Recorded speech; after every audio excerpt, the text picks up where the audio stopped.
Hello. Hello.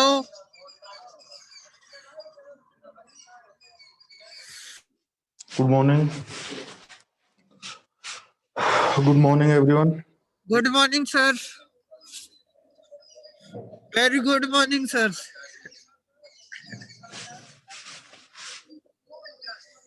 Very good morning.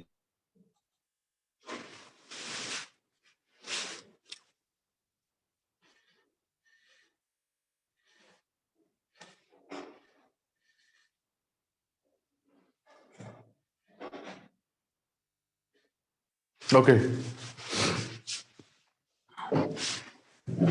तो चलिए start करते हैं।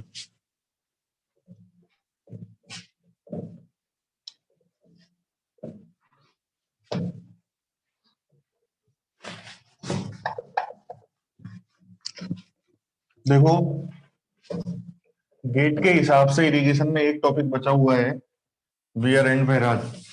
ठीक है, हालांकि दो बच रहे हैं, एक क्रॉस ड्रेनेज वर्क भी बच रहा है, लेकिन वो थ्योरेटिकल पार्ट है, आप पढ़ लोगे बुक में से। तो वियर बच रहा है, तो पहले वियर कराऊं या ओसीएफ चालू करें, बाद में वियर कर लेंगे, बताओ।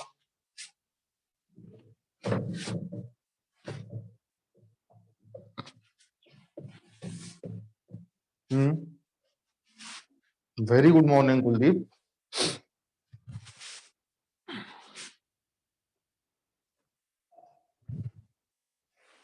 सर पहले इरिगेशन। अच्छा जी, कॉम क्या होता है? अच्छा, कंप्लीट। अच्छा, ऐसा क्या? चलो भाई, वियर पढ़ लेते हैं पहले। ठीक है, तो हेडिंग डालें आप लोग, डिजाइन ऑफ वियर। ज्यादा लंबा नहीं है, छोटा सा ही है। Design of wear. देखें, वियर बैराज आई थिंक आप सभी समझते होंगे। ठीक है, क्लियर। ये मानिए कोई रिवर जा रही है, ये मैंने एक फाउंडेशन बनाया और इस तरीके से एक वॉल बना दी, एक वॉल बना दी। क्लियर है ना? इस तरीके से पानी जा रहा है, ये अप स्ट्रीम है, ये डाउन स्ट्रीम है। ठीक है ना? ये अप स्ट्रीम है, ये डाउन स्ट्रीम है। इस तरीके से यहाँ पे कैपिटल एच हाइट का पानी भरा हुआ है। ठीक है, तो ये जो स्ट्रक्चर है दैट इज कॉल्ड वियर। तो ये तो आप सभी जानते होंगे, इसे क्या बोलते हैं अपन? वियर बोलते हैं। ठीक है, ये क्या है? इसका फ्लोर है। ठीक है, ये इसे बोलते हैं अपन बेस। कुछ भी बोल दो, या फाउंडेशन बोल दो, वॉट कुछ भी जो बोलना चाहो आप, या इसे बोल देते हैं अपन फाउंडेशन। ठीक है ना? क्लियर। ये फाउंडेशन होती है, जनरली कंक्रीट की बनी हुई होती है। ठीक है ना? और यहाँ पे कट ऑफ पाइल्स प्रोवाइड करवाई जाती है। तो ऐसा होता है अपना वियर। ठीक है ना? अब देखो, डिजाइन हम कर रहे हैं वियर की, तो हम पहले पढ़ेंगे कि भाई वियर जो है वो फेल किस तरीके से हो सकता है। ठीक है ना? वियर जो है वो फेल किस तरीके से हो सकता है, तो एक तो इसकी डेफिनेशन लिख लो चाहो तो आप। Wear is a weird is a hydraulic structure used to divert used to divert the water into a canal system। Canal system. ठीक है, देखो वियर क्या होता है जनरली, लाइक जो रिवर्स होती हैं उनमें वाटर का लेवल जो होता है वो ग्राउंड लेवल से थोड़ा कम होता है। उनमें क्या होता है, वाटर लेवल ग्राउंड लेवल से थोड़ा कम होता है। ठीक है ना? तो जैसे ये रिवर है और इसमें से मुझे कोई कैनाल निकालनी है, यहां से, इसमें से मुझे कोई कहां से साइड से कैनाल निकालनी है, तो मुझे क्या करना पड़ेगा? इसके वाटर लेवल को ऊंचा करना पड़ेगा। ठीक है ना? तो वाटर लेवल को ऊंचा करने के लिए क्या करूंगा? रास्ते में एक दीवार बना दूंगा। ठीक है ना? तो इस दीवार के बनने की वजह से जो रिवर का वाटर लेवल है क्या हो जाएगा? ऊंचा हो जाएगा। ठीक है, और फिर मैं आसानी से जो वाटर है उसको डाइवर्ट कर पाऊंगा कैनाल सिस्टम में किसी भी पर्टिकुलर यूज के लिए। ठीक है ना? तो ये होता है अपना वियर। क्लियर? तो देखो, पहले तो इसकी डेफिनेशन लिखो, फिर अपन इसके फेलियर पढ़ते हैं कि भाई फेलियर टाइप होता है। ठीक है ना? तो पहले तो इसकी डेफिनेशन लिख लो, छोटी सी, ज्यादा बड़ी नहीं है।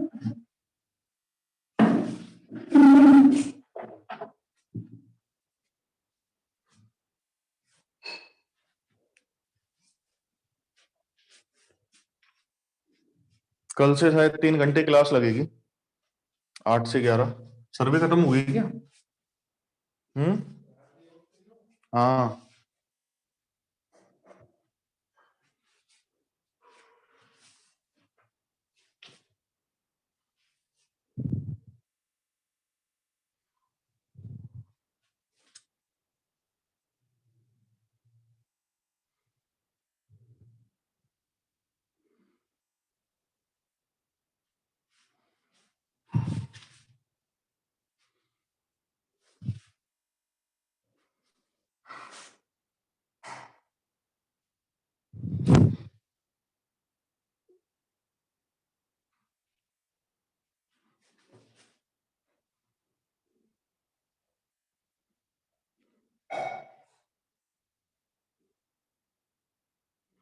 तो कल तो शायद क्लास लगेगी 8 से 11 का बात हुई थी।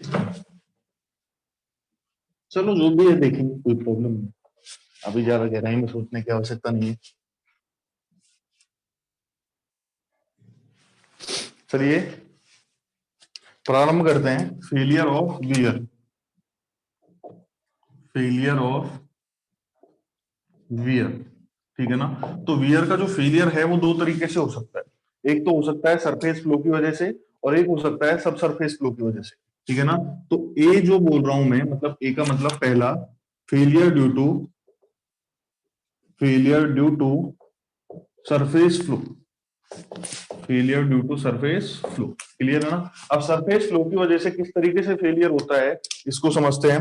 लाइक ये मानिए यहाँ पे इस तरीके से कोई फ्लोर प्रोवाइडेड है, ठीक है ना, और यहाँ पे कोई इस तरीके से वियर बनाया हुआ है, यहाँ पे कोई वियर बनाया हुआ है। सरफेस फ्लो का मतलब क्या, कि इस वियर की बॉडी से जो वाटर फ्लो कर रहा है, सरफेस फ्लो का मतलब क्या होता है, जो ग्राउंड के ऊपर से वाटर फ्लो कर रहा है वही सरफेस फ्लो होता है, ठीक है ना। तो यहाँ पे वियर की बॉडी के ऊपर जो वाटर फ्लो कर रहा है, that is called surface flow. अब आपको पता है कि अगर यहाँ पे जो पानी है, जो रिवर है जिसमें ये वियर वगैरह बनाए गए हैं, उसमें अगर बाढ़ की कंडीशन हो गई, फ्लड की कंडीशन हो गई, तो उसमें बहुत ज्यादा फ्लो आता है, और बहुत ज्यादा फ्लो आता है तो क्या करता है, इस पे धक्का लगाता है, ठीक है ना। अगर फ्लो जो है रिवर में वो बहुत ज्यादा हो जाए, ठीक है, बहुत ज्यादा टर्बुलेंट कंडीशन हो जाए, तो ये सरफेस फ्लो की वजह से क्या हो जाता है, वियर टूट जाता है, ठीक है ना, ये टूट जाता है। क्लियर है ना, समझ में आई बात। तो इस तरीके का जो फ्लो होता है दैट इज कॉल्ड, सॉरी, इस तरीके का जो फेलियर होता है that is called failure due to surface flow. Clear. तो इसमें लिख सकते हो आप चाहो तो एक line,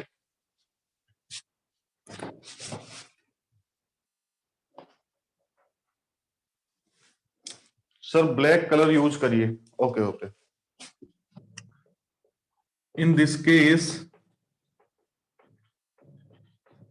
wear fail due to excessive surface flow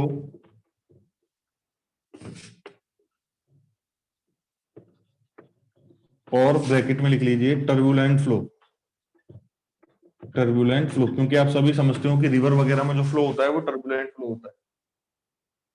अच्छा ऐसा क्या, बहुत सारे काम करने पड़ेंगे मतलब मेरे को। ये तो आपने मुझे बहुत सारे काम बता दिए। चलो कैमरा क्लियर करते हैं। कैमरा क्या है बेचारा, अब ये पुराना हो गया, अभी कुछ ठीक है क्या। चलो ब्लैक से लिख लेंगे अभी। हाँ, थोड़ा सा धुंधलापन तो आ रहा है, क्लियर नहीं दिख रहा क्या।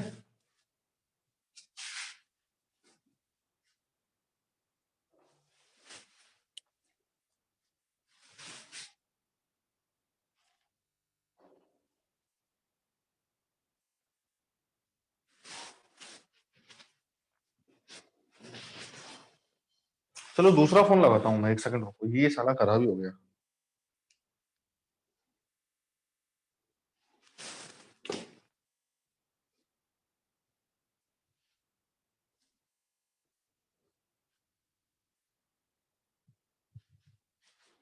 फोन की उम्र आ चुकी है, एक्चुअली बात ये है एक पुराना फोन लगाया हुआ है इसमें, रिजेक्टेड पीस, क्योंकि दिन भर लगा चाहिए एक फोन जूम पे।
इससे तो और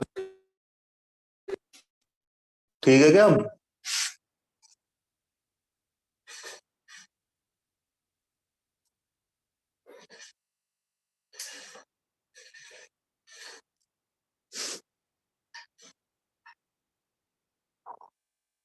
एक सेकंड रुको, इसका थोड़ा सिस्टम गड़बड़ा गया है।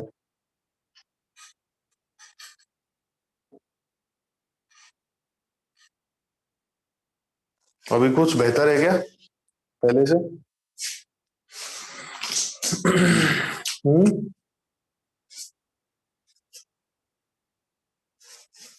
अरे बताओ, वैसा ही है? चलो बढ़ लो, ऐसी कंडीशन में कोई प्रॉब्लम नहीं, इतनी समस्या तो नहीं हो रही मुझे ऐसा लगता है। हम्म। इतनी प्रॉब्लम्स हो रही है क्या? कोई दिक्कत नहीं है यार, चलने दो।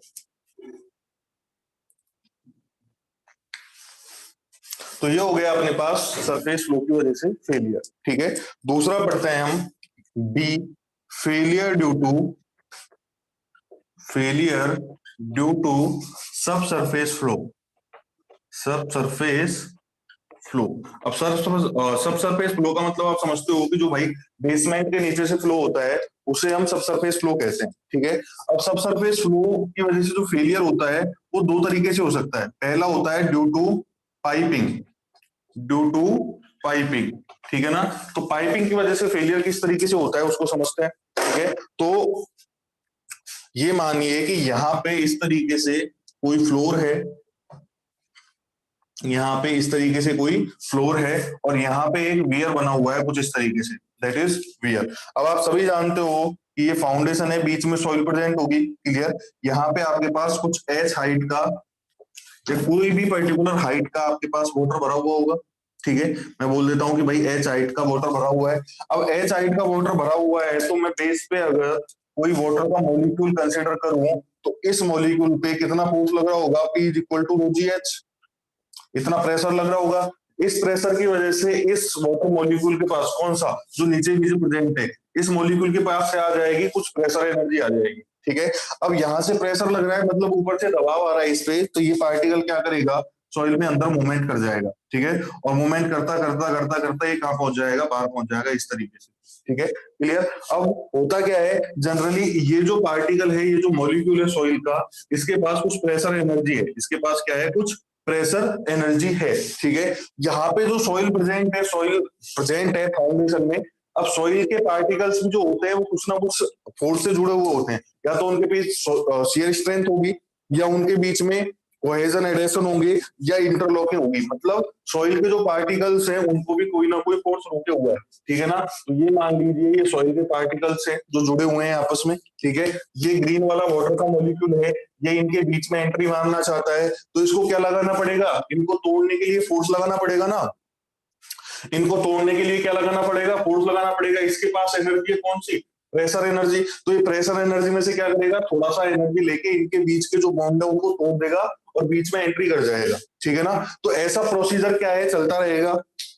ऐसा प्रोसीजर क्या है, चलता रहेगा, चलता रहेगा, चलता रहेगा, चलता रहेगा, और फाइनली ये जो मॉलिक्यूल है ये बाहर पहुंच जाएगा। ठीक है ना, अब देखो रास्ते में से तो ये सॉइल के मॉलिक्यूल्स के बीच में ही एंट्री कर सकता था, उनको हटा तो नहीं सकता था अपने रास्ते से, उनको रास्ते से तो हटा ही नहीं सकता था। क्यों नहीं हटा सकता था, कि हटा के फेंकेगा बाहर, वो रास्ता तो है ही नहीं। फिर जैसे ही वाटर का मॉलिक्यूल यहाँ पे पहुंचेगा डाउन स्ट्रीम एंड पे, डाउन स्ट्रीम एंड पे जैसे ही पहुंचेगा, जो डाउन स्ट्रीम एंड का सॉइल मॉलिक्यूल है, सॉइल पार्टिकल है, उसको अपने रास्ते से हटा देगा। ठीक है, इसी तरीके से बैक साइड में आता जाएगा और क्या होता जाएगा, सॉइल के जो मॉलिक्यूल्स है वो बाहर निकलते जाएंगे। ठीक है, और आपने वैसे भी देखा होगा अगर कहीं अपन पानी से प्रेशर मारते हैं मिट्टी में, तो पहले बाहर बाहर वाले जो पार्टिकल होते हैं, मॉलिक्यूल होते हैं, वो हटते हैं। ठीक है ना, तो ये क्या होगा, धीरे धीरे मॉलिक्यूल हटते जाएंगे, सॉइल के पार्टिकल हटते जाएंगे और एक रास्ता बन जाएगा।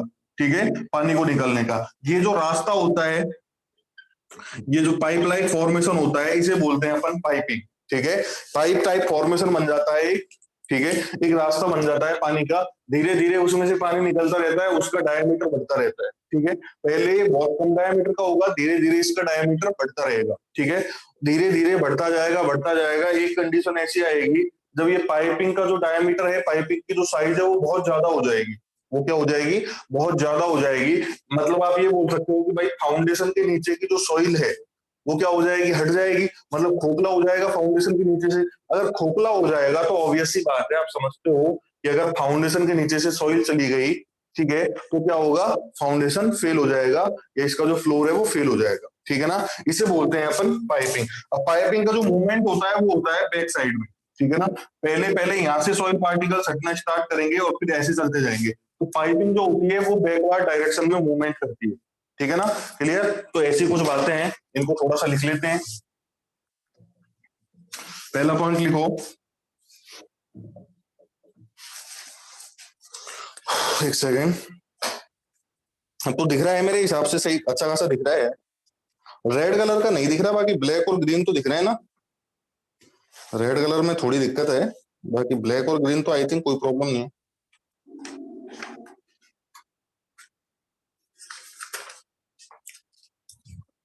लिखें इसमें, if the water percolating, if the water percolating below the foundation of weir has sufficient head,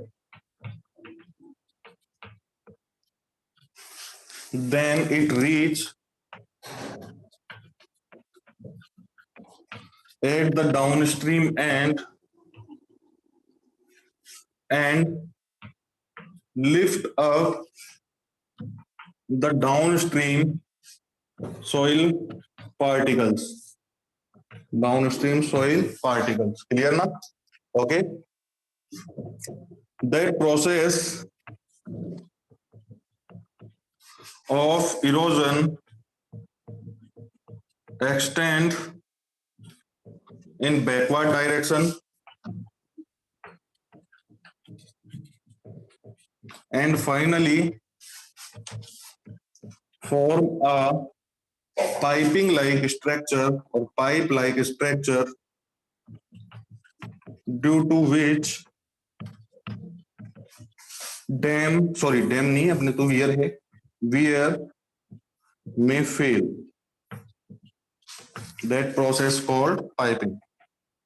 That process called क्या, पाइपिंग, ठीक है ना। क्लियर ना।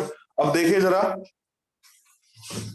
अब बात ये आती है कि मैं पाइपिंग से बचने के लिए क्या कर सकता हूं, पाइपिंग से बचने के लिए क्या कर सकता हूं।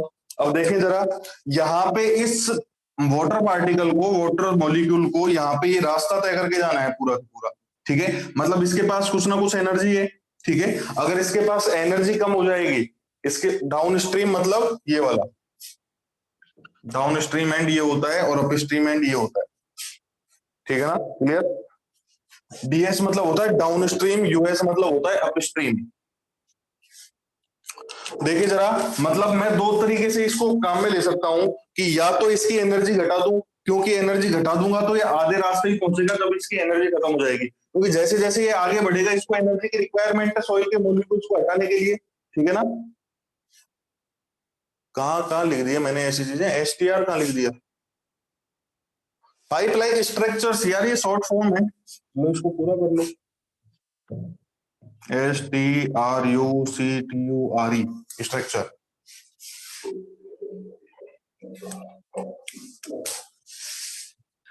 यहाँ पे देख लो एक बार, बाद में लिख लेना। मतलब मैं दो काम कर सकता हूँ, या तो इसकी एनर्जी को घटा दूं, एनर्जी घटाने से क्या होगा कि जैसे ये रास्ते में पहुंचाएगा इसकी एनर्जी खत्म हो जाएगी, और जैसे ही इसकी एनर्जी खत्म हो जाएगी या आगे के सॉइल पार्टिकल्स को नहीं हटा पाएगा, ठीक है।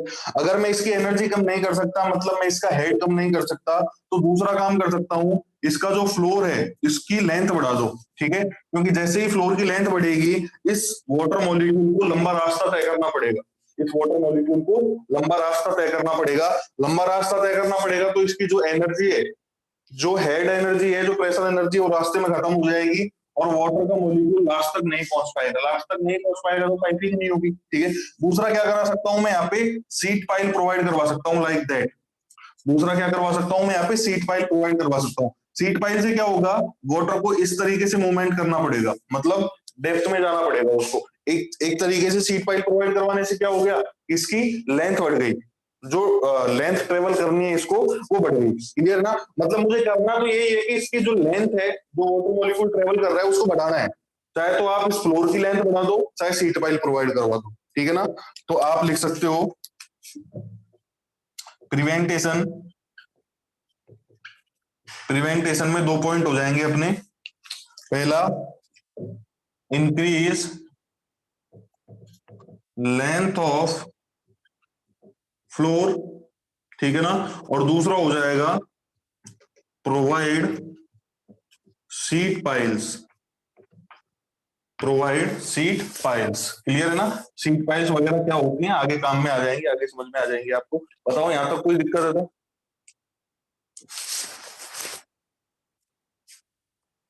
अरे डीएस मीन्स डाउन स्ट्रीम यार, मैं लिख देता हूं, इधर लिख लो। जनरली इसी तरीके से डिनोट करते हैं इनको, ये होता है डाउन स्ट्रीम, और यूएस से डिनोट करते हैं अपन अप स्ट्रीम, ठीक है ना। ये साइड जो होती है, ठीक है, क्लियर, ये साइड जो होती है that is called up stream, clear है ना। और जहां पे नदी आगे बह जाती है, मतलब बियर से आगे वाली जो साइड है, बियर के ढलान वाली जो साइड है, बियर के डाउन वाली जो साइड है, उसे बोलते हैं डाउन स्ट्रीम। ऐसा ही डैम में होता है, ऐसा ही बैराज में होता है, सब में up stream down stream use आती है, ठीक है भाई। आगे चलें, बनाओ इसको।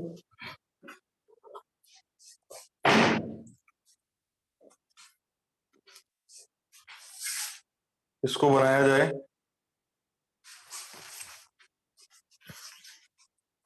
फटाफट बना लो।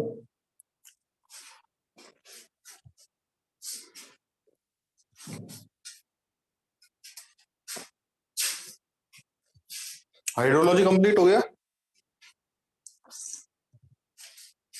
अपना थोड़ा टाइम बढ़ जाए ना, अगर 1-2 स्लॉट और मिल जाए तो फिर तो अपन फटाफट कर दें।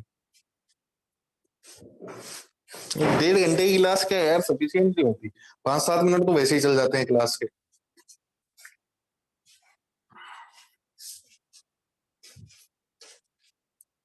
कहां तक हो गया, हाइड्रोग्राफ वगैरह तो हो गए ना।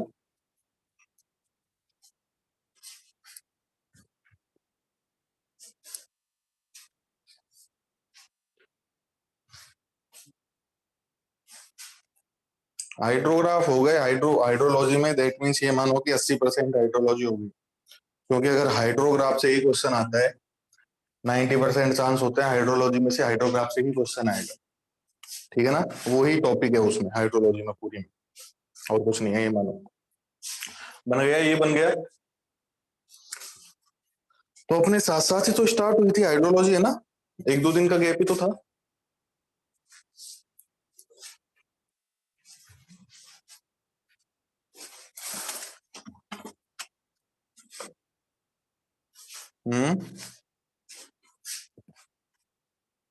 अच्छा 4-5 दिन का था क्या। तो ये हो गया अपने पास सब सरफेस फ्लो में पहली कंडीशन पढ़ ली मैंने कि भाई पाइपिंग की वजह से फेलियर हो सकता है, ठीक है। सब सरफेस फ्लो में दूसरी कंडीशन पढ़ूंगा मैं कि फेलियर जो है वो अपलिफ्ट प्रेशर की वजह से भी हो सकता है, ठीक है ना। फेलियर जो है वो अपलिफ्ट प्रेशर की वजह से भी हो सकता है, तो उसको भी देख लेते हैं अपलिफ्ट प्रेशर की वजह से कैसे होता है।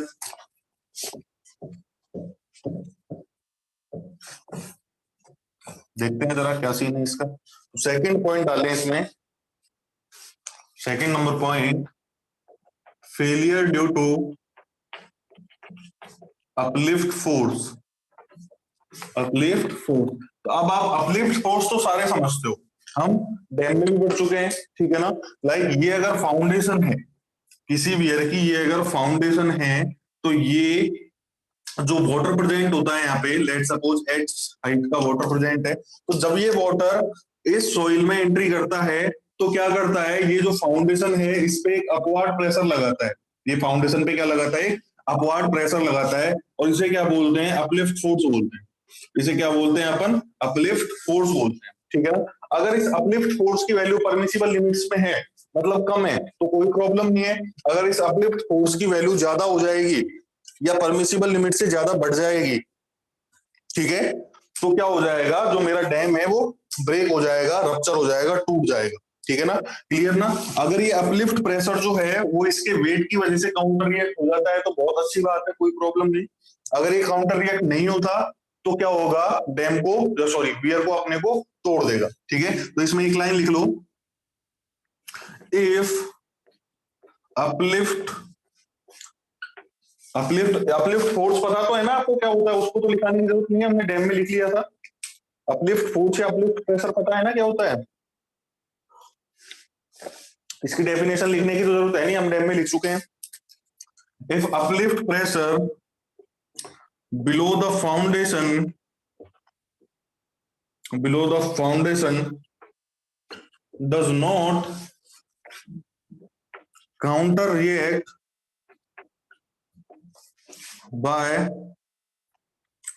weight of wear, then the foundation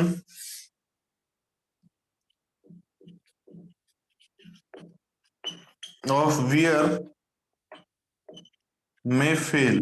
ठीक है ना, अगर ये काउंटर बैलेंस नहीं होगा तो क्या कर देगा, इसको ऊपर उठा देगा, तोड़ देगा इसको, फ्लोर को, ठीक है, या फाउंडेशन को। ठीक है, अब बात करते हैं प्रिवेंटेशन क्या कर सकते हैं अपन इसकी।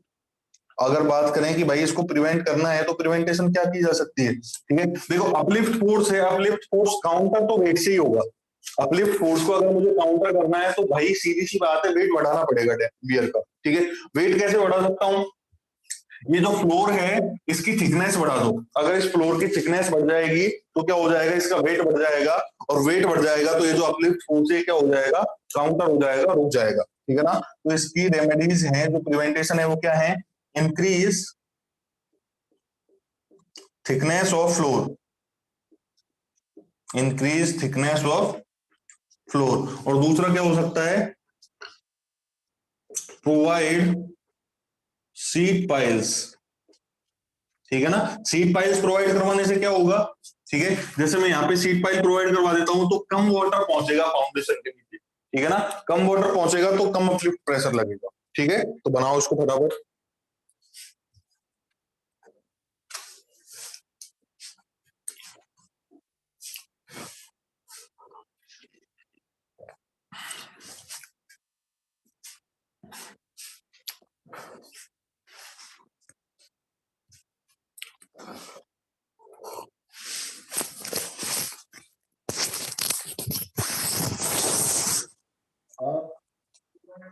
Thank you.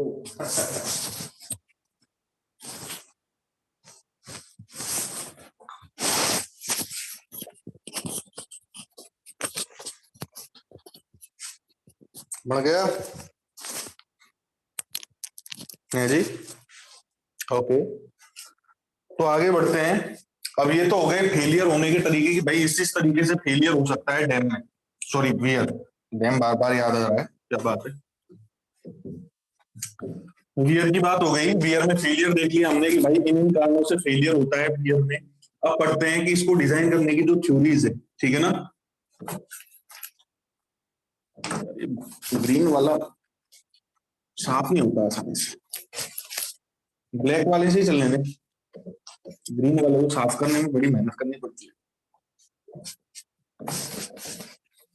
ठीक है, तो पहली जो थ्योरी है वियर के डिजाइन की, that is bleed theory, that is bleed theory.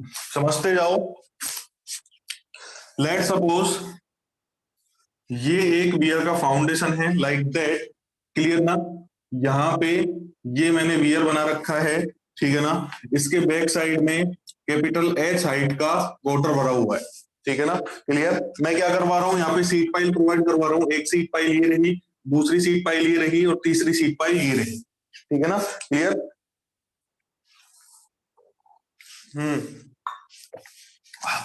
ये जो एंड पे पाइल्स होती हैं, ठीक है, ये वाली डाउन स्ट्रीम एंड पाइल, ठीक है ना, ये वाली अप स्ट्रीम एंड पाइल, और जो बीच में होती है इसे बोलते हैं इंटरमीडिएट पाइल।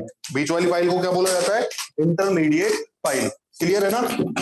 अब देखिए जरा, यहां पे अगर कोई वाटर का मॉलिक्यूल प्रेजेंट है तो इसको बाहर जाने के लिए क्या करना पड़ेगा, ये वाला रास्ता तय करना पड़ेगा, इसको ये वाला रास्ता तय करना पड़ेगा। बात समझ में आई। क्यों? क्योंकि पाइल्स यहाँ पे कनेक्टेड है। अगर पाइल्स कनेक्टेड हैं तो वाटर को ये वाला रास्ता क्या करना पड़ेगा? तय करना पड़ेगा। इस तरीके से वाटर जो है वो डाउनस्ट्रीम एंड पे पहुंच सकता है। इस तरीके से वाटर डाउनस्ट्रीम एंड पे पहुंच सकता है। ठीक है, तो यहाँ पे ये वाटर मॉलिक्यूल है, इसके पास कितना हेड है? यहाँ पे जो वाटर मॉलिक्यूल है इसके पास कैपिटल एच हेड है, इसके पास कैपिटल एच हेड है। मैं अज्यूम करता हूं कि यहाँ पे जो वाटर मॉलिक्यूल पहुंचा इसके पास जो हेड है वो 0 रह गया। ठीक है, मतलब यहाँ पे इसके पास पूरा की पूरा हेड था। जैसे जैसे रास्ता तय करता गया इसकी एनर्जी खत्म होती गई। एनर्जी खत्म होते होते मैंने ये माना कि भाई लास्ट में इसकी एनर्जी 0 रह गई। 0 रह गई, दैट मींस इसका हेड कितना रह गया? 0 रह गया। ठीक है, सबसे पहले मैं फाइंड आउट करूंगा यहाँ पे, सॉरी इनकी एक बार अपन डेप्थ ले लेते हैं। ये जो एंड सीड पाइल है इसकी डेप्थ है D1, इसकी डेप्थ है D2 और इसकी डेप्थ है D3। ठीक है, स्पेसिंग इनके बीच की ये है B1 और ये है B2। मैंने आर्बिट्ररी डेटा लिया है। ठीक है, D1 D2 डेप्थ में ले लेते हैं और B1 B2 स्पेसिंग में ले लेते हैं। ठीक है, सबसे पहले मुझे फाइंड आउट करनी है क्रीप लेंथ। सबसे पहले मुझे फाइंड आउट करनी है क्रीप लेंथ। ठीक है, अब क्रीप लेंथ क्या होती है? ठीक है, देखो ये जो वाटर मूवमेंट करता है फ्लोर के नीचे जो मूवमेंट करता है वाटर, इसे जनरली बोलते हैं अपन क्रीप। और वाटर मॉलिक्यूल कितनी लेंथ ट्रेवल करता है फाउंडेशन के नीचे अप स्ट्रीम से लेके डाउन स्ट्रीम तक, उसे बोला जाता है क्रीप लेंथ। ठीक है ना, तो यहाँ पे आप लिख सकते हो it is the length traveled by water below foundation। ठीक है, समझ लो, बाद में लिख लेना या स्क्रीनशॉट ले लेना, कुछ भी। ठीक है, लिखने पे ध्यान देना, समझ लो इसको। अगर मैं यहाँ पे क्रीप लेंथ निकालना चाहता हूं L, तो ये होगी मेरे पास, पहले D1 डेप्थ जाएगा, फिर D1 डेप्थ ऊपर पड़ेगा, तो ये हो गया 2D1, फिर B1 चलेगा, फिर इधर से ऊपर नीचे D2, तो मतलब 2D2, फिर B2 प्लस 2D3, तो ये हो गई आपके पास क्रीप लेंथ। ठीक है, मतलब जो वाटर ने लेंथ ट्रेवल करी है। अब अगर मैं यहाँ पे हेड लॉस निकालूं, अगर मैं यहाँ पे हेड लॉस निकालता हूं तो हेड लॉस देखना, हेड लॉस यहाँ पे टोटल हेड कितना था इसके पास? Capital H. और यहाँ पे कितना रह गया? 0 रह गया। मतलब इसके पास जो हेड लॉस हुआ टोटल रास्ते में वो कितना है? Capital H. वो कितना है? कैपिटल एच है। आगे आ जाओ। अब मुझे तीसरी चीज चाहिए, हाइड्रोलिक ग्रेडियंट। हाइड्रोलिक ग्रेडियंट, अब हाइड्रोलिक ग्रेडियंट क्या होता है आप सभी को पता होगा। I is equal to hydraulic gradient, I is equal to head loss divide by creep length. मतलब अपन हेड लॉस बाय लेंथ लेते हैं, यहाँ पे क्रीप लेंथ है तो क्रीप लेंथ बोल दिया। ठीक है ना, अब यहाँ पे I क्या हो जाएगा आपके पास? Capital H divide by L। ये हो गया आपके पास हाइड्रोलिक ग्रेडियंट। ठीक है, ब्लिक ने एक अजम्पशन दिया था अपनी थ्योरी में, और उसने क्या बोला था कि ये जो हाइड्रोलिक ग्रेडियंट रहता है वो फ्लोर के नीचे हर पार्टिकल पे सेम रहता है। ठीक है, हाइड्रोलिक ग्रेडियंट की जो वैल्यू होती है वो कांस्टेंट रहती है, किसके लिए? Throughout the creep length. मतलब किसी भी पार्टिकल पे आप काउंट कर लो, हाइड्रोलिक ग्रेडियंट सेम रहेगा। ठीक है ना, ये हालांकि ब्लिक की थ्योरी का अजम्पशन था, लेकिन आप इसको समझ भी सकते हो। ठीक है, जैसे यहाँ पे मैं एक कोई पॉइंट काउंट करता हूँ, ठीक है, यहाँ पे इसके पास हेड लॉस कम हुआ है और लेंथ भी इसने कम ट्रेवल करी है, मतलब ये रेशियो कम आएगा। यहाँ पे लास्ट में अगर मैं काउंट करता हूं तो इसका हेड लॉस ज्यादा होगा, लेंथ ट्रेवल भी ज्यादा होगी, मतलब वैल्यू उतनी ही आएगी। तो ये जो आई की वैल्यू है या हाइड्रोलिक ग्रेडियंट की वैल्यू है, ये हमेशा कांस्टेंट रहती है। ठीक है ना, आप लिख सकते हो hydraulic gradient is constant throughout the creep length. मतलब हर पॉइंट पे ये जो हाइड्रोलिक ग्रेडियंट होगा ये सेम होगा। ठीक है ना, अब ये हो गई बातें कुछ बेसिक। अब देखो, मैं यहाँ पे कोई बीच में पॉइंट लेता हूं, लाइक मैंने यहाँ पे ये पॉइंट ले लिया P, यहाँ पे ये पॉइंट ले लिया P। ठीक है ना, अब इस P पे मुझे हेड लॉस वगैरह काउंट करने हैं। ठीक है, मैं क्या चाहता हूं कि ये जो हेड लॉस है इसका ग्राफ बनाना चाहता हूं, किसके रेस्पेक्ट में? लेंथ के रेस्पेक्ट में। ठीक है ना, तो यहाँ पे मैंने ये कोई P पॉइंट काउंट किया, इसने जो डिस्टेंस ट्रेवल कर ली या वाटर मॉलिक्यूल ने यहां से चल के, और ये जो डिस्टेंस ट्रेवल करी है P तक पहुंचने की, इसे मैं बोल देता हूं X। ठीक है, इसे मैं बोल देता हूं एक्स। क्लियर है? अब मुझे हेड लॉस फाइंड आउट करना है किस पे? पी पॉइंट पे। ठीक है ना? अब देखें जरा, मुझे बताना जरा एक बार, यहाँ पे हेड था इसके पास कैपिटल एच, ठीक है, पी पे कितना ऐड होगा मुझे नहीं पता, ठीक है, पी पे कितना ऐड होगा मुझे नहीं पता। क्लियर? अब मुझे इस पी पॉइंट पे हेड लॉस निकालना है, मुझे इस पी पॉइंट पे हेड लॉस निकालना है। मैं क्या चाहता हूं? Head loss up two point P. मुझे पी पॉइंट तक क्या निकालना है? हेड लॉस निकालना है। ठीक है, तो अब कैसे निकाल सकते हैं? देखो आपको पता है, अगर आपके पास लेंथ, अगर आपके पास कैपिटल एल लेंथ होती है तो हेड लॉस कितना होता है? तो हेड लॉस कितना होता है? कैपिटल एच होता है, पता है हमको, ये दिख रहा। ठीक है, क्लियर? अगर आपके पास लेंथ 1 होगी तो हेड लॉस कितना होगा? H by L. ठीक है, यहाँ पे लेंथ कितनी है? यहाँ पे लेंथ है एक्स, तो हेड लॉस कितना हो जाएगा? हेड लॉस कितना हो जाएगा? That is H by L minus, sorry, into x. ठीक है, हो गया आपका H by L into x. Clear है ना? अब मैं निकालना चाहता हूं यहाँ पे residual head. Residual head, residual head का मतलब क्या होता है? बचा हुआ हेड। ठीक है, मतलब जैसे ही वाटर मॉलिक्यूल पी तक पहुंचा तो इसने पी तक पहुंचने में इतना हेड तो लॉस कर दिया। इसके पास पहले कितना हेड था? कैपिटल एच हेड था। पी पॉइंट तक पहुंचते पहुंचते इसका इतना हेड जो है वो लॉस्ट हो गया, तो बचा हुआ कितना है? तो बचा हुआ अपने पास आ जाएगा, इसे डिनोट करते हैं स्मॉल एच पी से, ये हो जाएगा आपके पास capital H minus capital H by L into x. ये इक्वेशन आ गई मेरे पास रेजिडुअल हेड की। ये इक्वेशन आ गई मेरे पास रेजिडुअल हेड की। क्लियर है ना? अब देखिए जरा इधर, रेजिडुअल हेड की इक्वेशन क्या है? H P equal to capital H minus capital H by L into x.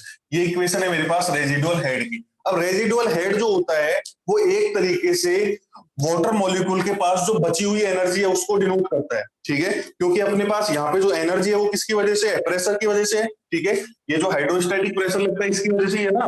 तो कितना हेड बचा हुआ है वो डिनोट करेगा उसकी एनर्जी को। क्यों? क्योंकि प्रेशर का फॉर्मूला क्या होता है? रो जी एच।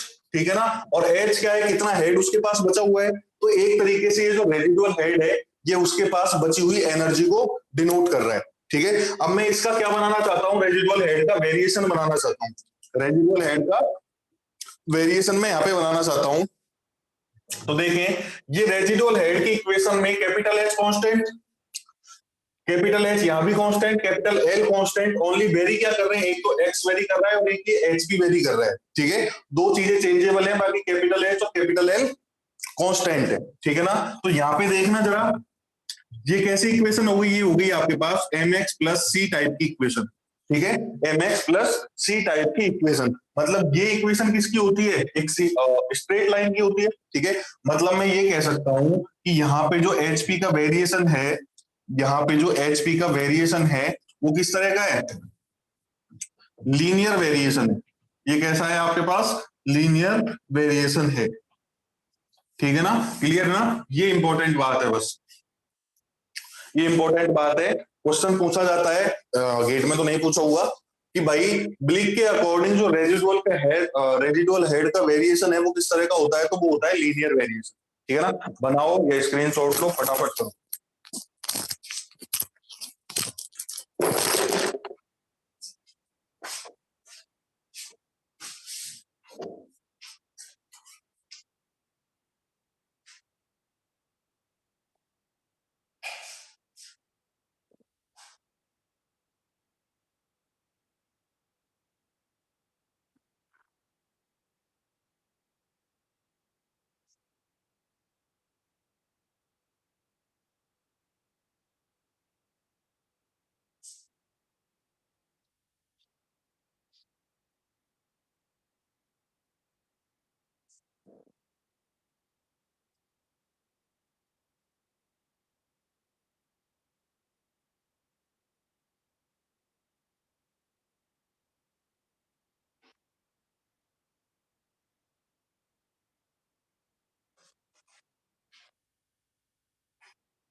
बताओ कोई समस्या, कोई प्रॉब्लम नहीं है? चलो आगे चलते हैं। अब ये बातें हो गई, ये सारी की सारी बातें हो गई। इसने डिस्ट्रीब्यूशन बता दिया, सब कुछ बता दिया। हालांकि इसने जो डिस्ट्रीब्यूशन बताया था ये गलत था, लेकिन पहली पहली थ्योरी थी, पढ़नी पड़ती है, ठीक है ना।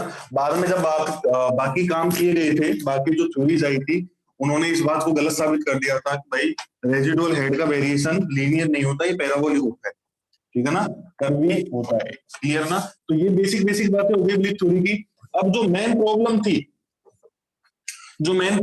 कि जो फेलियर हो रहे थे उनसे बचने के लिए क्या किया जाए, ठीक है ना। तो फेलियर से बचने के लिए इसने अपनी कुछ गाइडलाइंस दी, ठीक है ना। तो आप लिख सकते हो अकॉर्डिंग टू ब्लिक, पहला पॉइंट, टू प्रिवेंट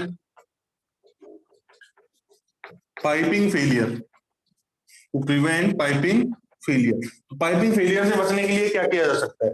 तो पाइपिंग फेलियर से बचने के लिए इसने एक कंडीशन दी कि भाई अगर हाइड्रोलिक ग्रेडियंट का वैल्यू जो है वो सेफ वैल्यू से कम हो,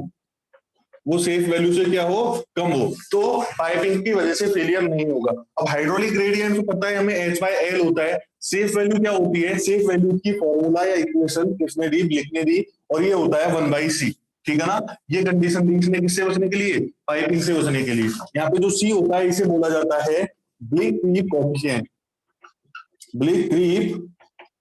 कोएफिशिएंट, क्लियर है ना? ठीक।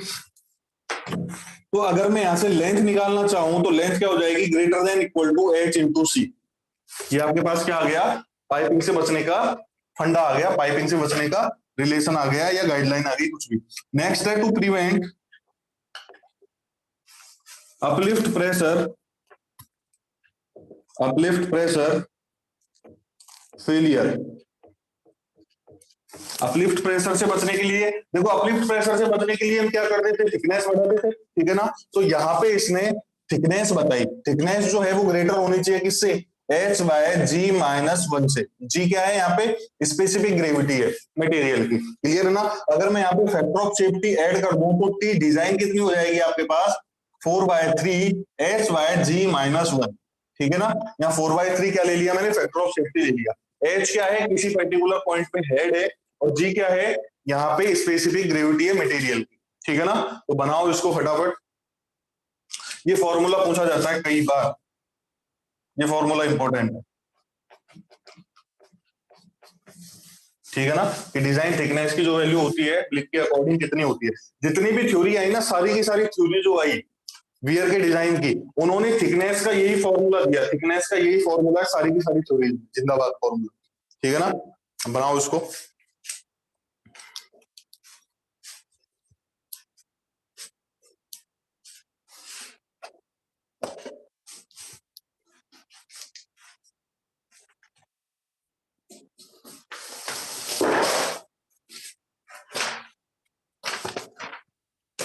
H एंड G, H है हेड और G है स्पेसिफिक ग्रेविटी। अरे G का मतलब तो हर जगह स्पेसिफिक ग्रेविटी होता है।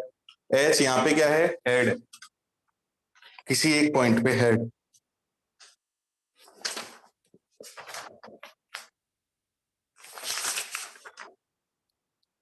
TD मतलब डिजाइन थिकनेस। क्या यार लिखना पड़ेगा क्या इन चीजों को भी? TD है यहाँ पे डिजाइन थिकनेस, G है यहाँ पे स्पेसिफिक ग्रेविटी ऑफ मटेरियल जो कि फ्लोर बनाने में काम ले रहे हो, और H है यहाँ पे हेड, ठीक है, बचा हुआ जो हेड है।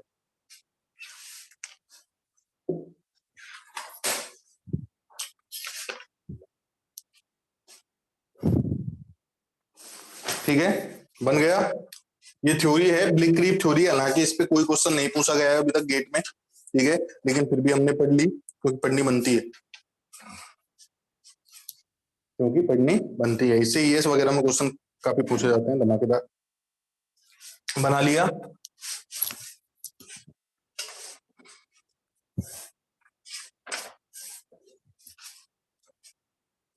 ओके, अब एक आती है खोसला थ्योरी, जो नई थ्योरी है जिसके हिसाब से हम वियर वगैरह को डिजाइन करते हैं, दैट इज खोसला थ्योरी, ठीक है ना। तो हम सेकंड वाली थ्योरी पढ़ेंगे अपनी, खोसला थ्योरी। हालांकि इसके बीच में एक थ्योरी और आई थी, लेन वेटेड थ्योरी, लेकिन उसका कोई खास यूज है नहीं, ठीक है ना, उससे कोई भी क्वेश्चन नहीं पूछा जाता और उसको कैंसिल कर रहे हैं पढ़ना, ठीक है ना। क्लियर। देखो अपन गेट के हिसाब से पढ़ रहे हैं, गेट में जो पूछा जाता है उसी को पढ़ रहे हैं, क्योंकि अगर प्रॉपर इरिगेशन पढ़ने बैठे हैं अपन सिलेबस के हिसाब से तो भाई 25-30 घंटे में होती है, ठीक है ना। अब कमी तुम्हारी कॉलेज में भी है थोड़ी सी कि उन्होंने टाइम ड्यूरेशन फिक्स कर रखी है, ठीक है। क्लियर। तो उसी हिसाब से अपने को हैंडल करना पड़ता है सब्जेक्ट, ठीक है।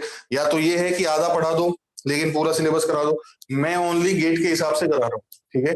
अगर तुम इसको ईएस के सिलेबस से मैच करोगे तो तुम्हारा शायद मैच नहीं होगा, क्योंकि ईएस का सिलेबस बहुत लेंथी है, ठीक है। ईएस में हर चीज पूछी जाती है, लेकिन गेट में कुछ फिक्स चीजें ही पूछी जाती है।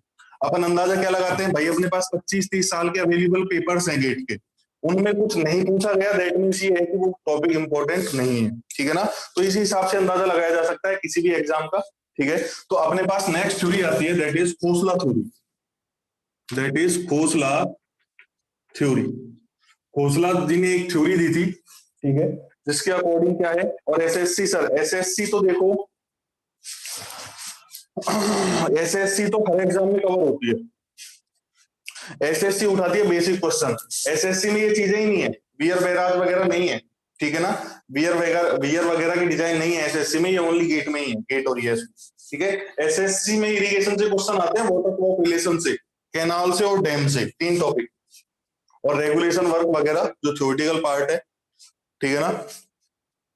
देखें खोसला थ्योरी मतलब ये मानिए एक फाउंडेशन है आपके पास, ये यहाँ पे बियर बनाया हुआ है इस तरीके से, ठीक है ना। देखो हाँ, गेट का सिलेबस बहुत है, एसएससी का सिलेबस कम है।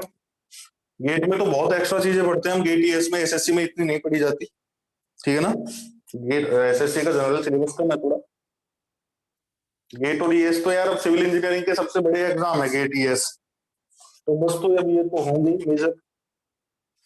ये अपने पास एक बियर है इस तरीके से, यहाँ पे मैंने यहाँ पे पाइल्स प्रोवाइड करवा रखी है लाइक दैट, ठीक है ना, पाइल्स प्रोवाइड करवा रखी है, क्लियर। यहाँ पे ये जो पाइल्स हैं, क्लियर, इनकी डेप्थ होगी आपके पास D1 D2 D3, क्लियर। ये जो फ्लोर है इसकी टोटल जो लेंथ है मैं मान लेता हूँ कैपिटल बी, मैं मान लेता हूँ कैपिटल बी, क्लियर है ना।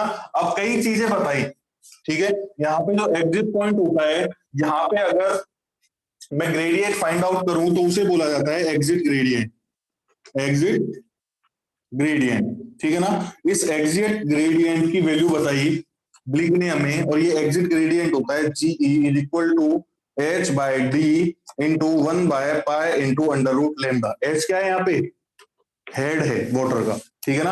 अब यहाँ पे लैम्डा का फॉर्मूला होता है 1 plus under root 1 plus alpha square divide by 2, ठीक है ना। और एल्फा जो होता है इसका फॉर्मूला होता है B/D, क्लियर है ना। तो एग्जिट ग्रेडियंट का फॉर्मूला इंपॉर्टेंट है, इस पे एक बार न्यूमेरिकल भी पूछा हुआ है, ठीक है, इस पे एक बार न्यूमेरिकल भी पूछा हुआ है, क्लियर। यहाँ पे B हो गई आपके पास length of floor, length of floor, ठीक है ना, और D हो गई आपके पास depth of pipe, depth of pipe, ठीक है। हालांकि यहाँ हमने 3 पाइल कंसीडर कर रखी है, लेकिन बियर में जनरली एक डाउनस्ट्रीम पाइल ही प्रोवाइड करवाते हैं, ठीक है। जो भी पाइल होगी उसकी डेप्थ आपको क्वेश्चन में दी हुई होगी, तो ये होता है एग्जिट ग्रेडियंट का फॉर्मूला, क्लियर है ना। आगे देखते हैं कुछ और चीजें, इस पे एक बार न्यूमेरिकल पूछा हुआ है गेट में, आसान सा, सारी वैल्यूज दी हुई थी और आपको एग्जिट ग्रेडियंट बताना था, अपन कर लेंगे उसको टाइम होगा तो, ठीक है ना। अब आगे आता है आपके पास, आगे आता है आपके पास रेजिडुअल हेड, ठीक है, रेजिडुअल हेड।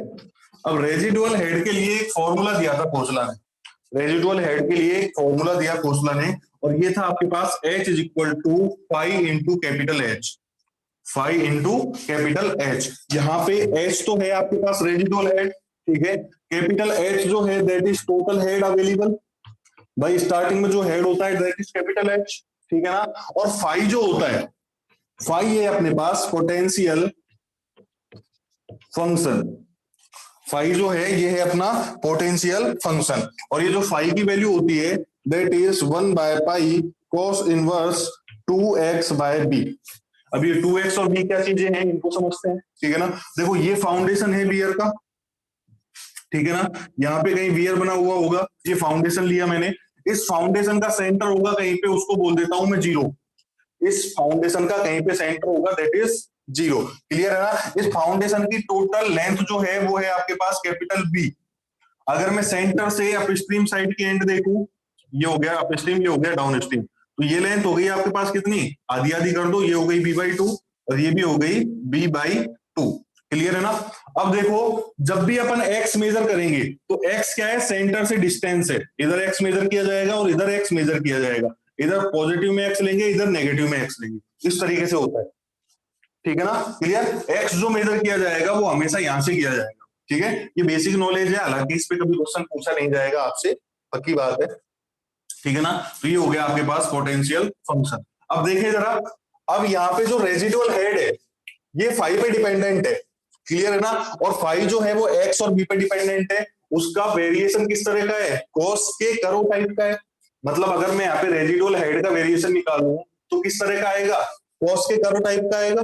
कॉस का कर्व कैसा होता है, पैराबोलिक होता है, ठीक है ना, या कर्वी शेप का होता है। तो यहाँ पे जो वेरिएशन आएगा ऑफ रेजिडुअल हेड, तो ये किस तरह का आएगा, कर्वी नेचर, या अपन बोल सकते हैं कर्वी लीनियर, या कर्वी लीनियर ही या कर्वी नेचर ही ठीक है ना। तो ब्लिक ने तो बताया था कि लीनियर वेरिएशन होता है, लेकिन यहाँ पे खोसला की थ्योरी ने क्या बताया कि भाई जो रेजिडुअल हेड होता है वो कॉस के कर्व की तरह वेरी करता है, ठीक है, कॉस का जैसा कर्व होता है उस तरीके से वेरी करता है। मतलब ये एक तरीके से कर्वी नेचर का होता है, लीनियर नहीं होता, ठीक है ना। बनाओ ये चीजें।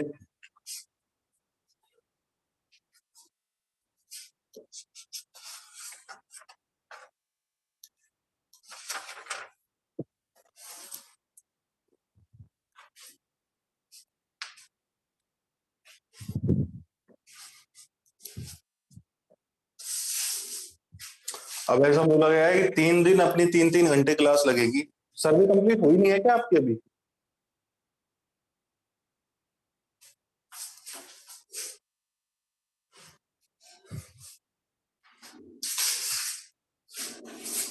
अगर 3 दिन 3-3 घंटे की क्लास लगी ना तो अपना आराम से OCF हो जाएगा मजे से, बहुत अच्छा, बहुत अच्छे तरीके से। 3 दिन 3 दिन अगर 3-3 घंटे क्लास लगती है, 9 घंटे हो जाते हैं, तो 9 घंटे में तो आराम से OCF हो जाएगा बड़े प्यार से। ये बन गया। हाँ बहुत कम सिलेबस है OCF का, ज्यादा सिलेबस नहीं है OCF का। है क्या, एक FM का पार्ट ही तो है। FM वाले सर जो होते हैं वो जनरली मैकेनिकल ब्रांच के होते हैं, अपने OCF जो है वो सिविल में ही आता है, ठीक है ना। मैकेनिकल में भी चलती है ना FM, लेकिन मैकेनिकल की जो FM होती है उसमें OCF होता नहीं है, ठीक है। और जनरली जो FM के सर होते हैं, FM के टीचर्स होते हैं, वो जनरली मैकेनिकल के ही होते हैं, ठीक है ना। तो वो OCF नहीं पढ़ाते, तो एक सिविल वाली फैकल्टी को पढ़ाना पड़ता है क्या, कुछ नहीं है, छोटा सा पार्ट है एक, ठीक है ना। और वही फॉर्मूले हम पढ़ेंगे जो हमने जनरली कैनाल में पढ़े थे, लेसी फॉर्मूला, कटर फॉर्मूला, और भी आ जाएंगे कुछ 2-3 बस, ठीक है ना। बहुत आसान है OCF, बहुत आसान।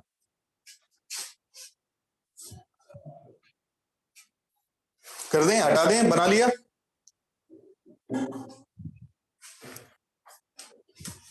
ये बन गया।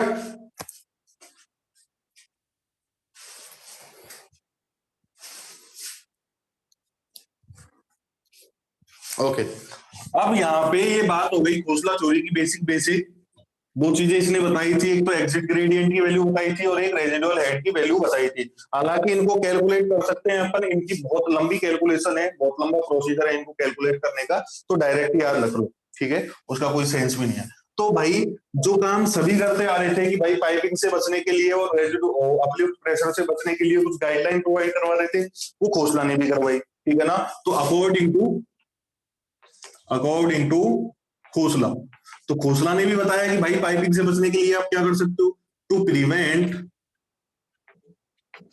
पाइपिंग फेलियर, तो पाइपिंग फेलियर से बचने के लिए क्या किया जा सकता है, वो खोसला ने बताया कि भाई पाइपिंग फेलियर से अगर आपको बचना है तो जो एग्जिट ग्रेडियंट है जीई, जो एग्जिट ग्रेडियंट है जीई, इसकी वैल्यू जो है वो लेस देन होनी चाहिए G-1 इंटू 1 माइनस नीटा। ठीक है, यहां पे इस वाली टर्म को बोला जाता है critical hydraulic gradient, CHG, that is critical hydraulic gradient. मतलब खोसला के अकॉर्डिंग अगर एग्जिट ग्रेडियंट की वैल्यू क्रिटिकल हाइड्रोलिक ग्रेडियंट से कम होगी तो क्या होगा, पाइपिंग फेलियर नहीं होगा। ठीक है, यहाँ पे जी जो है वो क्या है, specific gravity of soil, specific gravity of soil जिसमें पाइपिंग हो सकता है, मतलब फाउंडेशन में जो सॉइल है उसकी स्पेसिफिक ग्रेविटी। और एन क्या है, porosity of soil, porosity of soil. ठीक है, अगर मैं एक जनरल कंसीडर या जनरल कंडीशन लूं, अगर मैं जनरल कंडीशन लूं तो जनरल कंडीशन में आप सभी को पता है कि जो स्पेसिफिक ग्रेविटी होती है सॉइल की वो ली जाती है नियर अबाउट 2.65 इनऑर्गेनिक सॉइल के लिए, और पोरोसिटी ली जाती है जनरली 0.40 या आप बोल सकते हो 40%। ठीक है ना, अगर मैं इन वैल्यूज को इस फॉर्मूले में रखूं तो G E is less than equal to 2.65 minus 1 into 1 minus 0.4। Clear, इसको जब कैलकुलेट करूंगा तो ये नियर अबाउट 1 के आएगा, ये जो वैल्यू है वो नियर अबाउट 1 के आएगी। दैट मींस जो एग्जिट ग्रेडियंट है वो लेस देन इक्वल क्या होना चाहिए, 1 के होना चाहिए, मतलब 1 से कम होना चाहिए।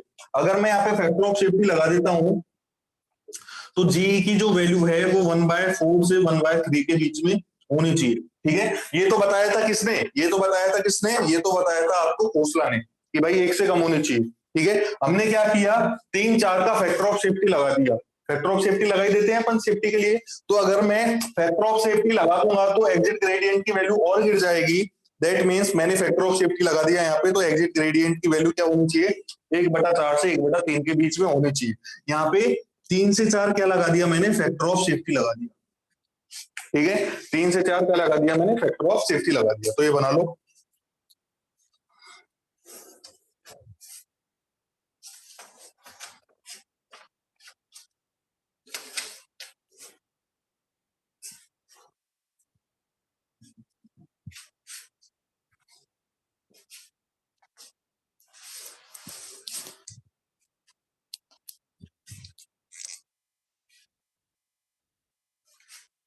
ओसीएफ का वेटेज अच्छा खासा है, 2-3 क्वेश्चन मिल जाएंगे ओसीएफ से, 2 क्वेश्चन तो पक्के मान के चलो ओसीएफ के।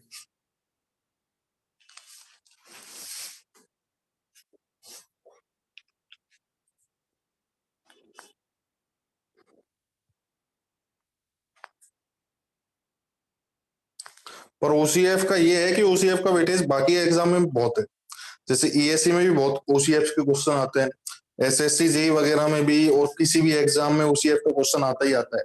ठीक है, इंपॉर्टेंट टॉपिक है ओसीएफ का बहुत।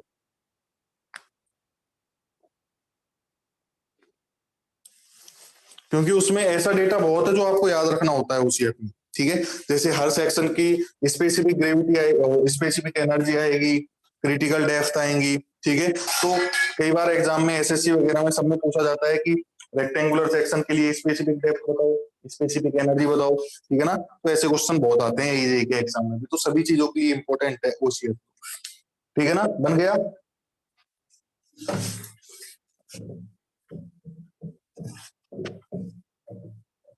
अब अपने पास एक प्रिंसिपल है, प्रिंसिपल ऑफ रिवर्सिबिलिटी, बड़ा इंपॉर्टेंट है, इसको ध्यान से समझ लेना। Principle of reversibility, principle of reversibility,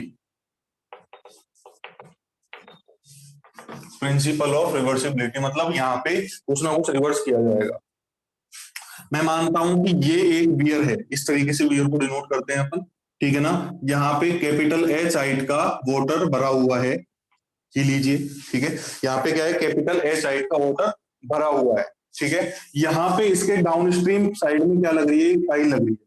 ठीक है, ये क्या है आपके पास, ये है बियर, और ये क्या है डाउन स्ट्रीम एंड पे पाइल, ये क्या है डाउन स्ट्रीम एंड पे पाइल है। ठीक है, अब मैं क्या करूंगा, यहाँ पे जो फ्लो की डायरेक्शन है उसको रिवर्स कर दूंगा, यहाँ पे जो फ्लो की डायरेक्शन है उसको क्या कर दूंगा मैं, रिवर्स कर दूंगा, ठीक है ना। तो अगर मैं फ्लो की डायरेक्शन रिवर्स करता हूं तो ये जो डाउन स्ट्रीम की पाइल है ये किस साइड में आ जाएगी, अप स्ट्रीम साइड में आ जाएगी, ठीक है। बात समझ रहे हो ना।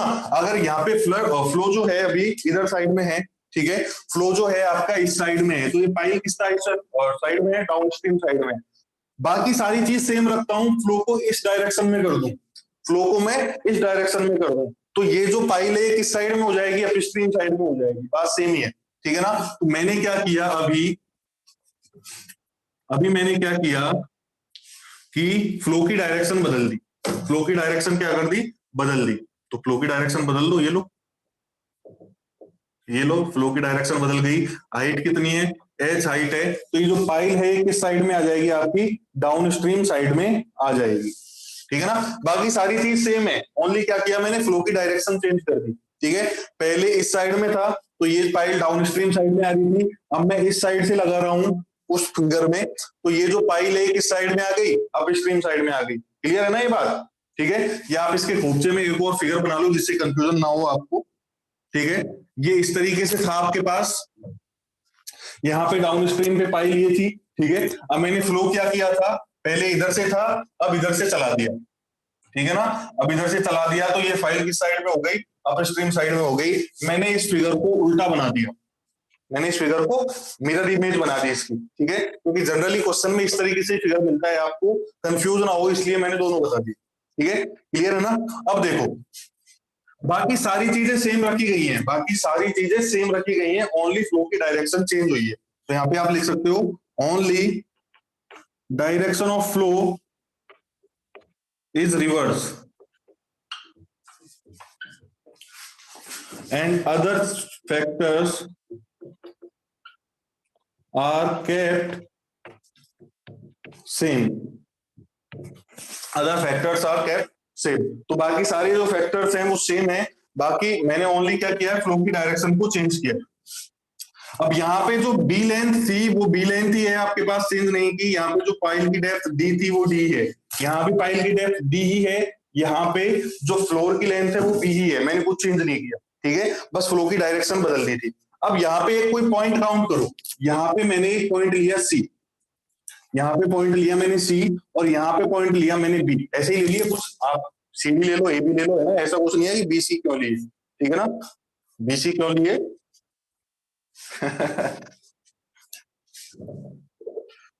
चलिए यहाँ पे भी ये जो पॉइंट है ये यही रहेगा, ठीक है, यहाँ पे ये पॉइंट जो है यही रहेगा, तो ये बी पॉइंट ये सी पॉइंट, ठीक है। अलग अलग कंडीशन है, इनको बोल देता हूं मैं सी डैश और बी डैश, क्लियर है, इसको बोल देता हूं सी डैश और बी डैश, बाकी दोनों है एक ही जगह, बदले नहीं मैंने पॉइंट्स को, ठीक है ना, क्लियर। अब देखिए यहाँ पे सी पॉइंट पे जो हेड था उसे बोल देता हूं मैं एच सी, क्लियर है ना, और सी डैश पॉइंट पे जो हेड था उसे बोल देता हूं एच डी डैश, क्लियर। इसी तरीके से बी पॉइंट पे जो हेड था उसे बोल देता हूं एच बी, और यहाँ पे बी डैश पे क्या हो जाएगा, एच बी डैश, क्लियर है ना। तो यहाँ पे अगर वाटर में रिवर्सिबिलिटी का प्रिंसिपल लग रहा है, बियर में रिवर्सिबिलिटी का प्रिंसिपल लग रहा है, तो एक पॉइंट पे जो हेड होता है वो सेम होता है, ठीक है।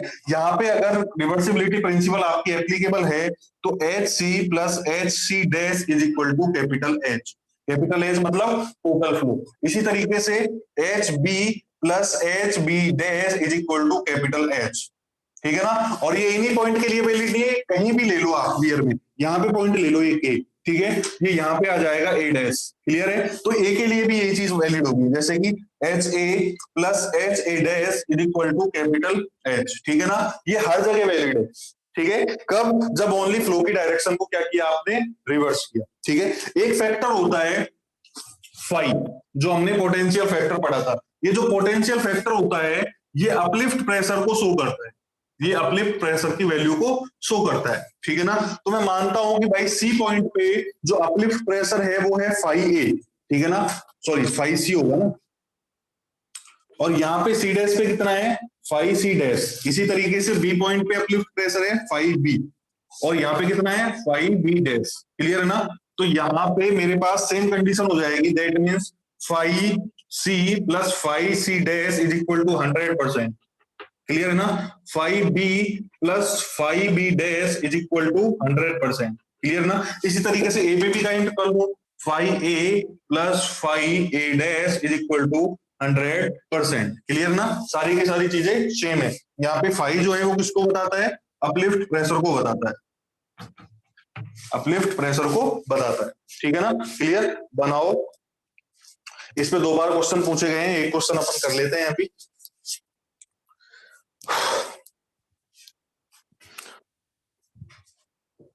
बड़े आसान क्वेश्चन है, आपको एक की वैल्यू दी होगी, दूसरी बतानी है, तो बहुत आसान होता है, हद से ज्यादा आसान क्वेश्चन। आज मुझे ओसीएफ चालू करना है, तो बस 5 मिनट में एक क्वेश्चन कर लेते हैं, ओसीएफ चालू करना ही है आज।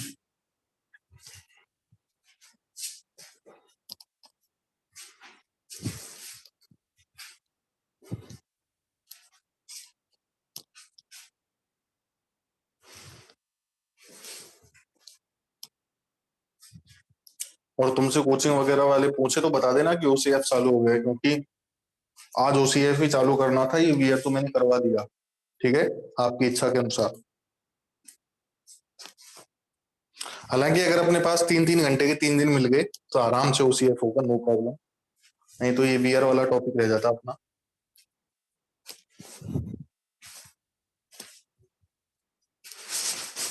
बन गया क्या?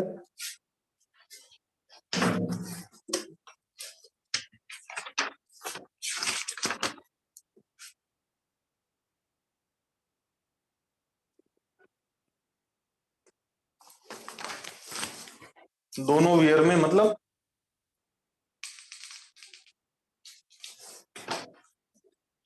अरे यहाँ पे सेम पॉइंट है। एक क्वेश्चन करते हैं जब समझ में आ जाएगा, रुको, एक क्वेश्चन करते हैं जब समझ में आ जाएगा, नहीं है तो दोबारा बता दूंगा। क्वेश्चन में समझ में आएगा आपको, टेंशन मतलब।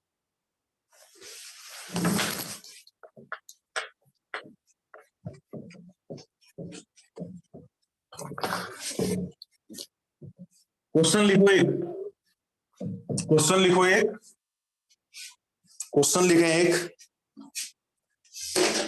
Uplift pressure at point, question लिखो, uplift pressure at point E and D, at point E and D of a straight horizontal floor, of a straight horizontal floor of negligible thickness, uplift pressure at point E and D of a straight horizontal floor of negligible thickness with a sheet pile, with a sheet pile, with a sheet pile, with a sheet pile at downstream and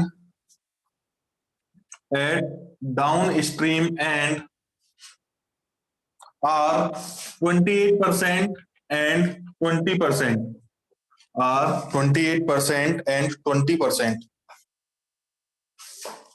If the sheet pile, if the sheet pile is at upstream and is at upstream and is at upstream end of the floor, of the floor, of the floor, then find the pressure at, then find the uplift pressure at, then find the uplift pressure at E dash and D dash, then find the uplift pressure at E dash and D dash। ठीक है, तो ये figure दे रखा है आपको। अब हमें ये नहीं बोला उसने कि भाई प्रिंसिपल ऑफ रिवर्सिबिलिटी लगा है, ठीक है, लेकिन यहाँ पे आप कुछ समझदार हो, बाकी कोई भी चीज नहीं बदली। देखो यहाँ भी हेड H, यहाँ भी हेड H, यहाँ भी इसकी लेंथ B, यहाँ भी इसकी लेंथ B, यहाँ भी पाइल की डेप्थ D, यहाँ भी पाइल की डेप्थ D। बस क्या चेंज हो गया, यहाँ पे पाइल कौन सी साइड में है, डाउनस्ट्रीम साइड में है, और यहाँ पे पाइल किस साइड में आ गई। अरे सेम फिगर बना दिया क्या मैंने, रुकना जरा, अरे ये थोड़ा यहाँ पे ये गलत बन गया।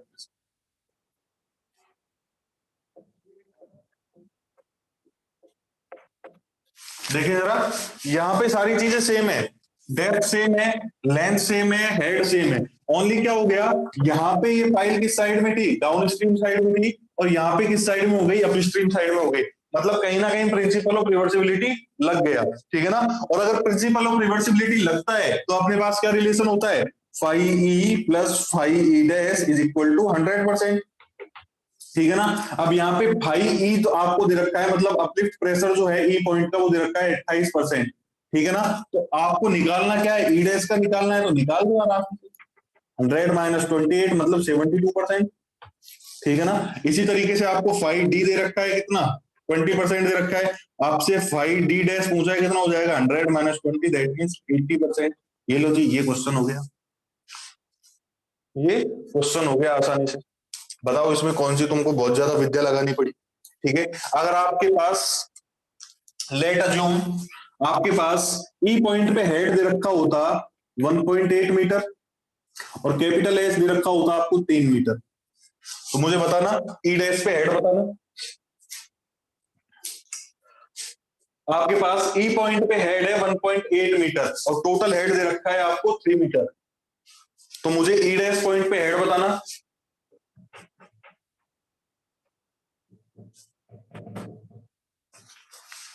अरे बता दो यार, ऐसा क्या कर रहे हो, 1.2 मीटर, वेरी गुड।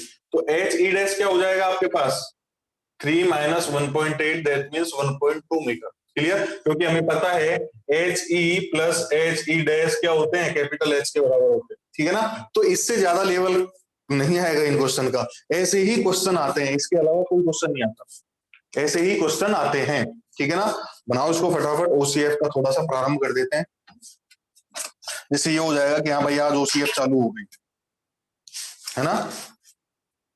इससे ये हो जाएगा कि भाई हाँ आज ओसीएफ चालू हो गई, और तुम ऐसे ही बोलना कि हाँ ओसीएफ ही चालू हुई थी आज, ठीक है ना।